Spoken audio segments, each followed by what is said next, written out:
خوش رہنے کے 8 طریقے۔ خوشی حاصل کیسے ہوتی ہے؟ خوشی اس احساس کا نام ہے جو دل و دماغ کو اطمینان اور سکون دے۔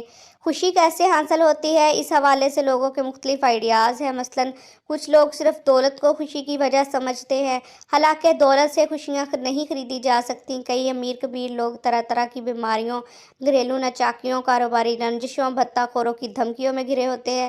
اس کے باوجود بہت کم لوگ ایسے ہیں جو یہ سمجھتے ہیں کہ غریب انسان بھی خوش رہ سکتا ہے۔ کچھ لوگ یہ سمجھتے ہیں کہ بڑے بڑے اعزاز اور ایوارڈ پانے والوں کی زندگی میں خوشیاں ہی خوشیاں ہوتی ہیں، حالانکہ کئی ایوارڈ یافتگان ایسے بھی ہوتے ہیں جن کی زندگی میں سوائے اس ایوارڈ کے کچھ نہیں ہوتا۔ بعض لوگوں کا خیال ہے کہ شہرت پانے والا ہی زیادہ خوش ہوتا ہے، حالانکہ جو جتنا مشہور ہوتا ہے اس کی پرائیویسی اتنی ہی متاثر ہوتی ہے۔ سوشل میڈیا والے اس کے بارے میں جھوٹی سچی خبریں پھیلا کر اسے پریشان کرتے رہتے ہیں۔ کچھ لوگ صرف تفریح اور موج میلے کو ہی خوشی کا ذریعہ سمجھتے ہیں، حالانکہ حقیقی خوشی تفریح کے احساس سے اوپر کی چیز ہے۔ کچھ لوگ سہولیات اور آسائشات مل جانے کو ہی خوشیوں کو محور سمجھتے ہیں۔ ایک دیہاتی نوجوان کو دبئی میں گھریلو کام کی نوکری مل گئی۔ اس کے سیٹ نے اسے یقین دلایا کہ تم وہاں بہت خوش رہو گے، میرے ایئر کنڈیشن گھر میں رہو گے، تنخواہ کے ساتھ ساتھ تمہیں بہترین کھانا ملے گا، پہننے کے لیے اچھے کپڑے دیے جائیں گے، تمہارا وقت بہت اچھا گزرے گا۔ لیکن جب وہ نوجوان دبئی پہنچا تو کچھ ہی دنوں میں اداس رہنے لگا، کئی بار تو رونے لگتا۔ اب اس کے سیٹ کی بات سمجھ میں آئی کہ اس نوجوان کے لیے ایک فلیٹ میں محدود رہنا خوشی نہیں تھی، اسے اپنے گاؤں کی کھلی فضا، اپنا گھر بار اور آزادی میسر نہیں تھی کہ جہاں اپنی مرضی سے جو چاہتا کرتا تھا۔ یہاں تو اسے سارا دن کام کاج کرنا پڑتا تھا، مادی آسائشیں اس کے لیے کوئی اہمیت نہیں رکھتی تھی، اس لیے اس کا یہاں پر دل نہیں لگ رہا تھا۔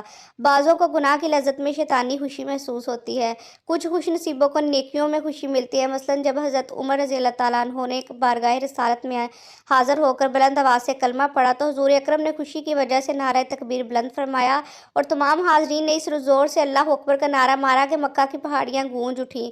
اسی طرح رسول کریم کے پاس جب حضرت عکرمہ بن حشام اسلام قبول کرنے کے لیے حاضر ہوئے تو آپ صلی اللہ علیہ وسلم نے ان کو دیکھ کر بے حد خوش ہوئے اور تیزی سے ان کی طرف بڑھے۔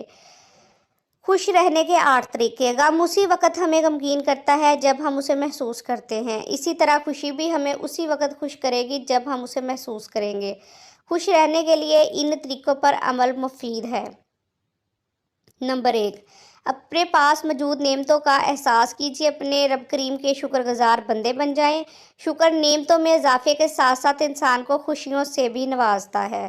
نمبر 2، اپنی روٹین آف لائف کا جائزہ لیجیے کہ کہیں آپ خوش رہنے کا وقت کسی اور کام میں تو نہیں گزار رہے، جیسے کاروبار یا ملازمت کے بعد شام کو گھر پہنچنے کے بعد بیوی بچوں کے ساتھ خوشگوار وقت گزارنے کے بجائے آپ کاروباری یا دفتری بکھیڑوں میں الجھے رہتے ہو تو اس پر نظر ثانی کریں۔ نمبر 3، بڑی خوشیوں کے انتظار میں چھوٹی چھوٹی خوشیوں کو مس نہ کیجیے۔ یہ ذہن بنا لینا کہ میری بڑی کامیابی ملنے پر ہی خوش ہوں گا ایسے ہی ہے جیسے برف کے کیوبز ہوتے ہوئے بھی پانی ٹھنڈا کرنے کے لیے برف کے کٹورے کا انتظار کرنا۔ نمبر 4، مجھے کیا ملے گا، میرے حصے میں کیا آئے گا۔ ہر کام میں صرف اور صرف اپنا مفاد دیکھنا اچھی بات نہیں، اللہ کی رضا کے لیے دوسروں کو فائدہ پہنچا کر اثار کا ثواب اور دل کی خوشی دونوں حاصل کیجیے۔ نمبر 5، اپنی خواہشات کا لیول حقیقی رکھیے۔ اگر آپ اپنے قد سے بڑھ کر خواہشات رکھیں گے تو آپ کو کامیابی کی خوشی پانے کے لیے طویل انتظار کرنا پڑے گا۔ نمبر 6، دوسروں سے اپنا تقابل کرنا ایک مثبت انداز سے ہو تو ہمیں ترقی کی راہ پر چلا سکتا ہے، اور منفی انداز سے ہو تو خوشیوں کی بجائے غم میں مبتلا کر سکتا ہے کہ فلاں کے پاس ایسی شاندار گاڑی اور گھر وغیرہ ہے جبکہ میرے پاس کھٹارا سواری اور کرائے کا گھر ہے۔ نمبر 7، دوسرے کی نعمتیں اور آسائشیں دیکھ کر جیلسی کا شکار نہ ہوں کیونکہ اس سے غم پیدا ہوتا ہے، خوشی نہیں۔ نمبر 8، خوشیوں بھری زندگی کے خواب کی تعبیر کے لیے اپنی زندگی داؤ پر نہ لگائیں۔ مگر مثلاً کئی لوگ دیگر ممالک میں غیر قانونی طور پر جانے کی کوشش کرتے ہیں لیکن بارڈر پار کرنے کی کوشش میں سیکیورٹی فورسز کی گولیوں کا نشانہ بن جاتے ہیں اور بیچاروں کی موت کی خبر ان کے گھر تک بھی نہیں پہنچ پاتی۔ دوستو، اس طرح کے بہت سے کام ہم سیلف موٹیویشن کے ذریعے کر سکتے ہیں اور خوش رہ سکتے ہیں، لیکن یاد رکھیے کہ دنیا کی خوشیاں جتنی بھی ہوں بہرحال عارضی ہیں۔ ایک مسلمان کو حقیقی خوشی اس وقت حاصل ہوگی جب وہ قبر و حشر کی منزل عافیت کے ساتھ طے کرنے کے بعد اپنے رب کی رحمت سے جنت میں داخل ہونے میں کامیاب ہو جائے گا۔ شکریہ۔